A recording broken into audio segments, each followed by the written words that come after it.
Businesses, sports teams alike left wondering how to move forward with day-to-day operations during this dial back.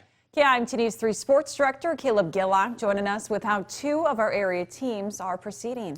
Yeah, Katie and George, the Rochester Grizzlies, they're off to a fantastic start this season. Unfortunately, they won't see a home game for at least the next 4 weeks.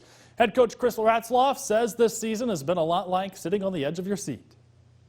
2020 is the year of adversity and adaptability. So, we kind of have to do what we have to do. So every day is wake up and say, well, what kind of challenge are we going to face today, and how are we going to do it? As if this year hasn't already been challenging enough for sports teams, another wrench was thrown in the mix when Governor Tim Walz declared that sports, among other amenities, must take a 4-week pause.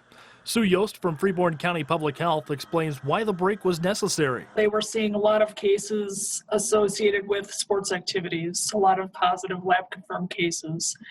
As a result of that, then there's a lot of quarantining that should be happening. Collegiate and professional teams are exempt from the executive order. Since the Rochester Grizzlies and Austin Bruins are part of an amateur sports league that is governed by a nationwide body, Governor Walz can't prohibit them from playing outside of state lines. But the Rochester Rec Center and Riverside Arena are shut down as part of the mandate, which Coach Ratzloff says poses a unique challenge. We can't practice. so that's the challenge right now, and that's kind of why we're looking at reassessing after Friday at Wausau. Right now it's basically try to get the guys outside, go for a run, whatever they can do on their own just to kind of stay in shape a little bit. Coach Ratzloff says teams have done a great job making sure that arenas have been properly disinfected prior to each contest.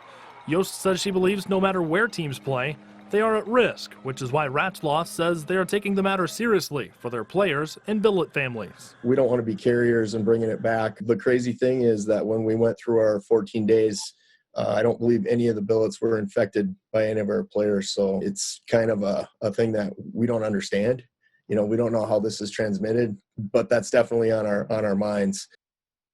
And the Grizzlies are scheduled to play Friday night in Wausau while the Bruins will travel to Aberdeen.